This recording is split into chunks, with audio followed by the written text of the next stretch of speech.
Era uma vez. Hum, era uma vez. Era uma vez? Que jogos nos levam a novos mundos e contam histórias incríveis, não tenho dúvida nenhuma. Muitos jogos são sim capazes de emocionar, e muitos têm uma profundidade muito grande, uma mitologia por trás que é simplesmente genial. Mas às vezes, o Era uma vez dos jogos acaba sendo decepcionante, e pode até afastar muitos jogadores.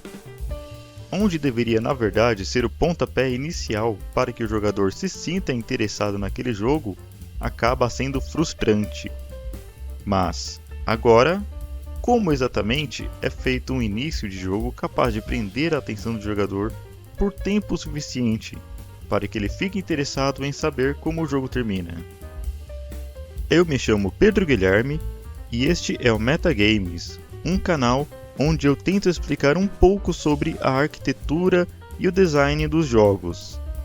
Histórias de jogos são uma complexidade à parte. Eu já comentei em como histórias de jogos podem ser usados para que o jogador se sinta parte do jogo e se sinta participante ativo nas decisões. E já comentei que muito tem a ver com a forma com a qual o jogo lida com a história dele mesmo. Mas é bom lembrar que a primeira vez que o jogador vai jogar algo, vai experimentar algum jogo, ele não sabe exatamente aonde ele vai entrar, ou às vezes tem uma ideia pré-determinada sobre o jogo em questão. Por isso, pode ser bem complicado definir exatamente o que vai entrar no início do jogo. Que informações vão ser apresentadas ao jogador?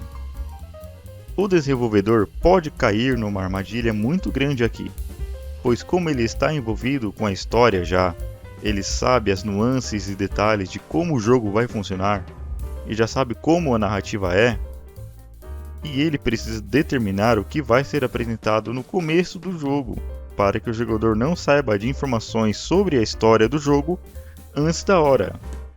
Mas como ele vai fazer isso? Ele não pode simplesmente colocar o jogador no meio de um mundo sem explicação e esperar que ele se envolva de imediato. Ou será que ele pode? Isto é exatamente o que vamos analisar com mais detalhes daqui para frente. Existem muitas maneiras de se lidar com o início de um jogo. Saber sobre a melhor forma de fisgar a atenção do jogador e fazê-lo se interessar pela história do jogo é um desafio à parte. Porém, uma dessas alternativas seria utilizar do famoso tutorial, que é um lugar onde o jogador vai aprender as mecânicas básicas do jogo e aprender a melhor forma de utilizar as ferramentas adotadas pelo personagem. Tutoriais por si só já são bem complexos e merecem um vídeo à parte explicando sobre eles e como eles funcionam, mas basta ter em mente que se pode ter dois tipos de tutoriais no início de um jogo: os que são isolados do resto do jogo, que são aqueles em que o jogador é jogado em um lugar neutro, apenas explicando as mecânicas do jogo. E o outro é onde o jogador é jogado dentro do mundo do jogo. E enquanto ele vai desbravando aquele início de jogo, ele tem a oportunidade de aprender um pouco sobre como o jogo funciona mecanicamente. Sendo em forma de tutorial ou não, o início de um jogo também tem que ter relação com a história e a narrativa apresentada, e estar fundada no universo do jogo. Então, a pergunta que faço ainda é: qual a melhor forma de apresentar o mundo ao jogador, para que ele se sinta motivado a continuar jogando? Uma forma que muitos jogos fazem, e até posso dizer que é um erro muito grande na verdade, é o de inundar o jogador com inúmeras informações acerca do mundo do personagem. Existem jogos em que o jogador é afogado pela quantidade de informações sobre o mundo do jogo, seja em forma de texto, áudios ou até mesmo por cutscenes. O jogador começa o jogo já sendo bombardeado com informações sobre a história e o que está acontecendo. E eu entendo o desenvolvedor que faz isso, porque na cabeça do desenvolvedor, ele quer que o jogador tenha uma consciência do que está acontecendo no mundo antes que o jogador possa começar a se aventurar. Isto é, que ele saiba de todos os personagens e todas as cidades todas as tramas políticas no mundo para que ele possa aproveitar o jogo. Mas isso não é a melhor forma de começar um jogo, pelo simples fato que muitas vezes o jogador vai se perder com a quantidade de informações que ele recebe. E pode desanimar o jogador porque ele se sente como se tivesse alguém segurando em sua mão enquanto ele joga. Como se ele não fosse inteligente o suficiente para descobrir as coisas por si só. Ou como se ele não fosse curioso o suficiente para descobrir por conta própria. No fim das contas, o jogador acaba por não saber nada e não se sente confortável em começar uma aventura nesse mundo. E por mais contraintuitivo que possa parecer, quando o jogador começa o jogo com uma falta muito grande de informações sobre o universo e o que está acontecendo, isto é, o extremo inverso de ser inundado de informações, ele se sente instigado a descobrir por conta própria sobre o jogo. E se torna um pontapé para que o jogador comece a jogar e se aventurar pelo mundo, porque ele mesmo vai descobrindo acerca daquele universo, e ele mesmo vai desvendando todas as nuances da história. Um ótimo exemplo disso é Inside, que literalmente joga o personagem no meio da trama, sem contexto, e ele mesmo vai preenchendo as lacunas da história do jogo. E conforme a curiosidade e exploração desvendando sobre o que o jogo quer falar. Agora, deixar que o jogador se vire com a história e que ele faça a história de acordo com a própria interpretação é um jeito muito situacional de se lidar com o início de um jogo. Não pode ser visto como regra, porque é fácil falhar nesse método e deixar o jogador desmotivado a continuar jogando. Então a próxima pergunta que fica é: como fazer funcionar o início de um jogo, apresentando a ele o básico do que se trata do jogo? Uma das formas de fazer isso é negando a protagonização do personagem. De forma simples, seria como deixar o personagem principal ser apenas um coadjuvante na história no início do jogo. Mas como fazer o personagem ser um coadjuvante e personagem principal ao mesmo tempo? Isso é uma pergunta excelente, e para demonstrar sobre isso eu vou usar como exemplo BioShock, que faz isso de forma brilhante.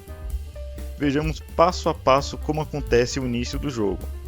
Primeiro, temos um acidente de avião, e nesse momento o jogador tem o controle do personagem. Nessa hora, o personagem quer se manter seguro, então acha o único lugar mais próximo, que é o farol. E uma vez fora da água, tem por objetivo ficar seguro. Ele entra no farol, então já tem um vislumbre do que está por vir. E adentra mais e mais no farol, até que chega a uma esfera de aço que o leva a Rapture, a cidade. Ele então toma conhecimento, através de Atlas, sobre uma forma de escapar. E a partir daquele momento se torna o personagem principal. Então temos o mundo corrompido e destruído de Rapture, e um cidadão que, por uma infelicidade do destino, se vê preso naquele mundo. Ele é um coadjuvante naquele mundo. Ele não pertence àquele mundo, e apenas quer sair de lá. E no momento em que Atlas começa a dar direcionamento ao personagem, ele se torna o personagem principal daquele mundo. E agora ele que estava fora daquele mundo se torna parte dele para poder escapar. De fato, esse é um molde tão bem feito que foi reproduzido no terceiro jogo da série, BioShock Infinite.